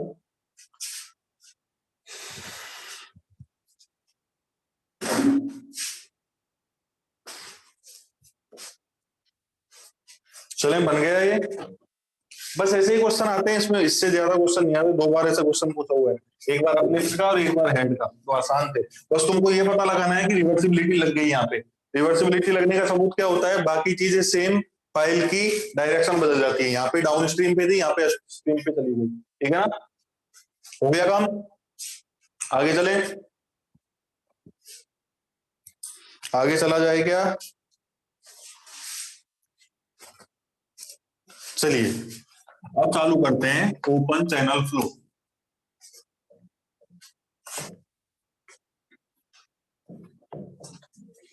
बड़ा ही मजेदार topic, open channel flow.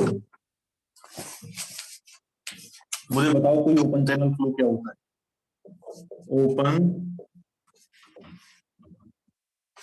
Open channel flow.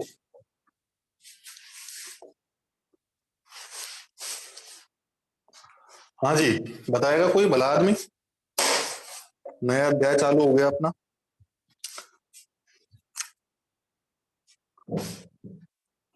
बोलो सत्यनारायण भगवान की जय, 7वां अध्याय प्रारंभ, ऐसे बोलते हैं ना। पढ़ी है क्या तुमने कभी, सत्यनारायण भगवान की कथा पढ़ी है क्या?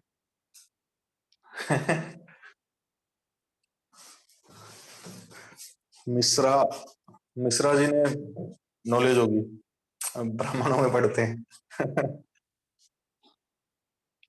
उसमें आता है ना ऐसे, बोलो श्री सत्यनारायण भगवान की जय, 5वां अध्याय प्रारंभ। उसी तरीके से अपना भी नया अध्याय प्रारंभ हो गया, that is open channel flow.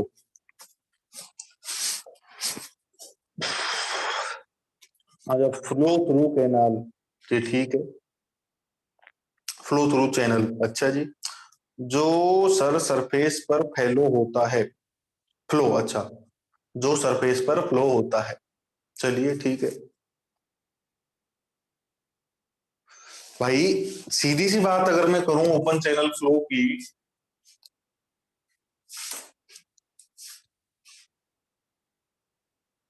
अरे इतना गहराई में जाने की जरूरत नहीं है कि हम देख सकते हैं, हम नहीं देख सकते, फलान ढिकान, कोई मतलब नहीं है इन चीजों का। एक सिंपल सी चीज है ओपन चैनल फ्लो के लिए, कि कहीं भी फ्लो हो रहा है, मुझे मतलब नहीं है चैनल में हो रहा है, पाइप में हो रहा है, किसी में हो रहा है, कोई जरूरी नहीं है कि ऐसा फ्लो जिसको हम देख सकते हैं वही ओपन चैनल फ्लो होगा। ओपन चैनल का मतलब ये नहीं है कि खुली चैनल का फ्लो, ये बात ध्यान रखना। ओपन चैनल का मतलब ये नहीं है खुली चैनल, वो पाइप फ्लो में भी हो सकता है। बस याद क्या है, इंपॉर्टेंट बात क्या है कि जो प्रेशर एक्ट करता है, जो प्रेशर होता है ओपन चैनल फ्लो में वाटर पे, वो एटमॉस्फेरिक प्रेशर के बराबर होना चाहिए। ठीक है, अगर प्रेशर जो है वो एटमॉस्फेरिक प्रेशर के बराबर है तो चाहे फ्लो ओपन चैनल में हो रहा हो, मतलब खुली चैनल में हो रहा हो या पाइप में हो रहा हो, सारे के सारे ओपन चैनल फ्लो है। ठीक है ना, क्लियर। तो आप एक लाइन लिख सकते हो यहाँ पे,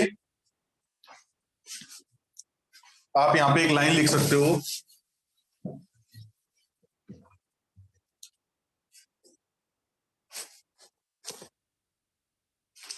it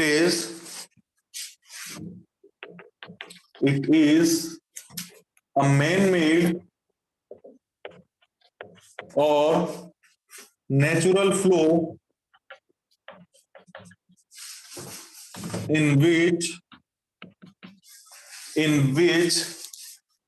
pressure at water is equal to atmospheric pressure. Atmospheric pressure, बस यही कंडीशन है। ठीक है ना, बाकी गलत फहमी निकाल देना अपने मन से कि जिसको हम देख सकते हैं वो ओपन है या जिसको नहीं देख सकते वो ओपन फ्लो नहीं होगा। तो बस यही है, दो तरह के फ्लो होते हैं अपने पास दो तरह के फ्लो होते हैं, एक ओपन चैनल फ्लो होता है, ठीक है ना, और एक प्रेशर फ्लो होता है जिसे अपन पाइप फ्लो बोलते हैं जनरली। पाइप फ्लो में क्या होता है, जो प्रेशर होता है वो एटमॉस्फेरिक प्रेशर से या तो ज्यादा होगा या कम होगा। ठीक है ना, यहाँ पे एटमॉस्फेरिक प्रेशर के बराबर नहीं होगा, या ज्यादा होगा या कम होगा हमें नहीं मतलब। ठीक है, ओपन चैनल में जो प्रेशर होता है वो एटमॉस्फेरिक प्रेशर के बराबर होता है, बस यही डिफरेंस है इनके बीच में। ठीक है, अब हम कुछ एग्जांपल देख लेते हैं। ठीक है, लाइक जो हमारी कैनाल्स होती हैं, ठीक है, जो हमारी कैनाल्स होती हैं, तो कैनाल में आप सभी को पता है कुछ इस तरह का जुगाड़ होता है। ठीक है, यहाँ पे इस तरीके से वाटर फ्लो कर रहा है, इस तरीके से वाटर फ्लो कर रहा है, ये खुले में है, तो यहाँ पे जो प्रेशर एक्ट करेगा दैट इज एटमॉस्फेरिक प्रेशर। तो ये क्या हो गया आपके पास, क्या हो गया, एक ओपन चैनल फ्लो का एग्जांपल हो गया। ठीक है, कोई भी नदी वगैरह है, कोई भी रिवर वगैरह है, लाइक ये आपके पास कोई रिवर है, नेचुरल ड्रेनेज है, ये कोई क्या है, रिवर है, नेचुरल ड्रेनेज है, तो यहाँ पे जो प्रेशर लगेगा वो किसके बराबर लगेगा, एटमॉस्फेरिक प्रेशर के बराबर लगेगा। तो ये भी क्या हो गया, ओपन चैनल फ्लो हो गया। अब मैं बात करता हूँ सीवेज की या सीवर लाइन देखी होगी आपने। ठीक है, सीवर लाइन दो तरह की हो सकती है, एक तो हो सकती है आपके पास एनवायरमेंट पढ़ लिया होगा आपने आई थिंक, दो तरह की हो सकती हैं, एक तो हो सकती है आपकी फुल, ठीक है, ये इसे बोलते हैं full depth flow. Full depth flow में क्या होता है कि पानी जो है पूरे की पूरे डायामीटर पे या पूरे की पूरे पाइप के थ्रू जाता है। ठीक है, तो ये जो फ्लो होता है ये ओपन चैनल नहीं होता, इसे अपन ओपन चैनल फ्लो में काउंट नहीं कर सकते, क्योंकि यहाँ पे जो प्रेशर होगा वो ज्यादा होगा या कम होगा। ठीक है, ये फ्लो किस तरीके का होता है, ये फ्लो होता है आपके पास पाइप फ्लो, ये फ्लो होता है आपके पास पाइप फ्लो, मतलब यहाँ पे जो वाटर है, water flow under pressure, water flow under pressure, मतलब यहाँ पे जो वाटर फ्लो हो रहा होगा, वाटर तो नहीं होता, कचरा होता है हालांकि सीवेज में, लेकिन जो भी फ्लो हो रहा है, जो भी फ्लूइड फ्लो हो रहा है यहाँ पे, वो अंडर प्रेशर फ्लूइड हो रहा है, वो प्रेशर एटमॉस्फेरिक से ज्यादा हो कम हो हमें नो प्रॉब्लम। ठीक है ना, तो ये है, ये ओसीएफ नहीं है, ये ओपन चैनल नहीं है, ये पाइप फ्लो का टाइप है। ठीक है ना, लेकिन अगर जो आपका सीवेज है, जो आपका सीवेज है वो पार्शियल फ्लो कर रहा है, या अपन बोल सकते हैं इसको पार्शियल फ्लो। पार्शियल फ्लो में क्या होता है कि जो फ्लो होता है वो पूरी डेप्थ पे नहीं होता, पार्शियल फ्लो में जो फ्लो है यहाँ पे वो पूरी डेप्थ पे नहीं है, यहाँ पे थोड़ा सा पार्ट है जिसमें एयर प्रेजेंट है। ठीक है ना, अगर एयर प्रेजेंट होगी तो एयर हमेशा वाटर के लेवल पे एटमॉस्फेरिक प्रेशर लगाएगी। ठीक है ना, तो ये जो कंडीशन है जब सीवेज पार्शियली फ्लो करती है, इस कंडीशन में जो सीवेज होगी वो ओपन चैनल का एग्जांपल होगी, वो ओपन चैनल का एग्जांपल होगी। ठीक है ना, और ये क्वेश्चन जेईई के एग्जाम में पूछा जाता है, ये क्वेश्चन जो है वो जेईई के एग्जाम में पूछा जाता है कि भाई अगर सीवेज पार्शियली फ्लो कर रही है तो किस टाइप का फ्लो होगा, और अगर सीवेज फुली फ्लो कर रही है, फुल डेप्थ फ्लो हो रहा है सीवेज में, तो किस तरह का फ्लो होगा, ठीक है ना। तो अगर फुल डेप्थ पे फ्लो हो रहा है तो ओसीएफ होगा, सॉरी पाइप फ्लो होगा, और अगर पार्शियली फ्लो कर रही है तो किस तरह का होगा, ओपन चैनल फ्लो होगा, ठीक है ना। ये बात ध्यान रखना, इंपॉर्टेंट। क्लियर, ये हो गए। बनाओ इसको फटाफट।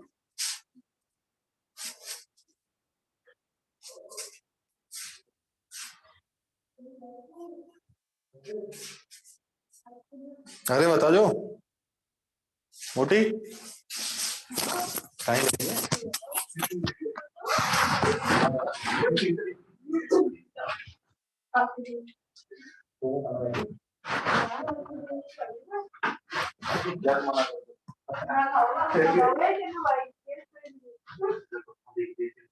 ना मेरी तरफ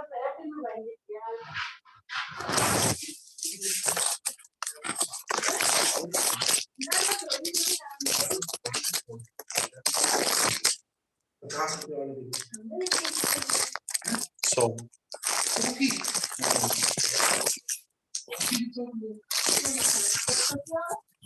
देखो हमारा बर्थडे का पहला गिफ्ट मिल चुका है सुबह सुबह बहन जी द्वारा हमारी।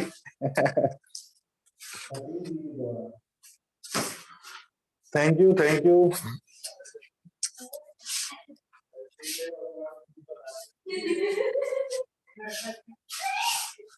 कैसा महसूस कर रहे हो? महसूस तो क्या करें बताओ। ऐसा तो कुछ खास महसूस हो नहीं रहा।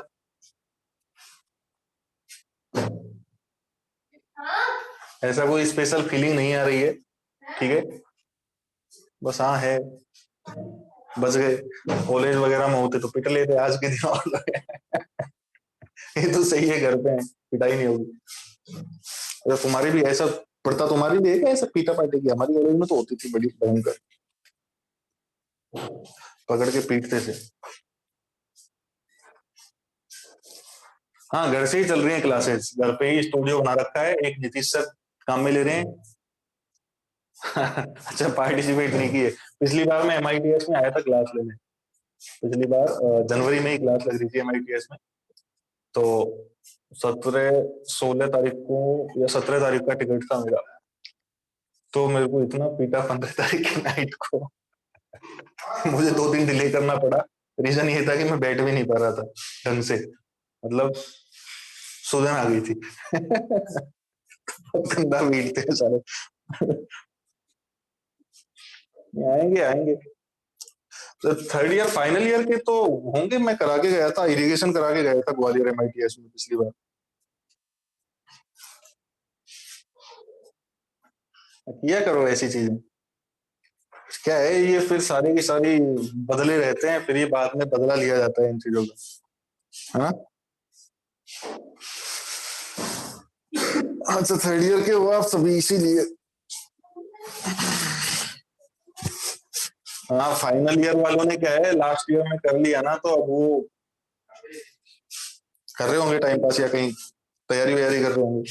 चलो ठीक है, तो ओपन चैनल फ्लो अपना स्टार्ट तो हो गया, कल से बाकी चीजें पढ़ेंगे। अब तो आगे के टॉपिक स्टार्ट भी करेंगे तो टाइम हो जाएगा। हाँ यही तो लगे हुए होंगे कहीं ना कहीं पे, अब चाहे किसी में लग रहे हो वो पता नहीं।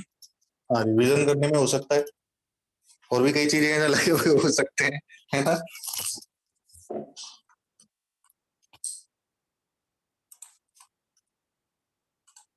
चलिए तो कल का जो भी टाइम रहेगा इन्फॉर्म आपको तो हो ही जाएगा, मुझे भी हो जाएगा। अगर 3 घंटे की क्लास लगी तो बहुत अच्छी बात है, नहीं तो अपन 1.5 घंटे वाले में भी काम चलाएंगे, नो प्रॉब्लम, ठीक है ना। थैंक यू, कल से स्टार्ट करते हैं। तो अपना ओपन चैनल फ्लो स्टार्ट हो गया, कोई पूछा पाछी करे तो बता देना, है ना। मैंने आज आदेशों के खिलाफ जाके तुमको क्लियर करवाया है। थैंक यू, ठीक है ना। तो ऐसा मत करवा देना कि कभी मेरी ऐसी तैसी करवा दो तुम, ठीक है। मुझे याद आदेश थे कि इरिगेशन जितना हो गया उतना ठीक है, उसी अब चालू करवाओ, पर मैंने आप करवा दिया ये काम, ठीक है ना। Okay thank you. हाँ ये भी ठीक है। कोई तो नहीं पूछता हो तो मुझे भी पता है। चलो कोई बात नहीं, फिर थैंक यू, चलते हैं, कल मिलेंगे। Okay thank you Akash.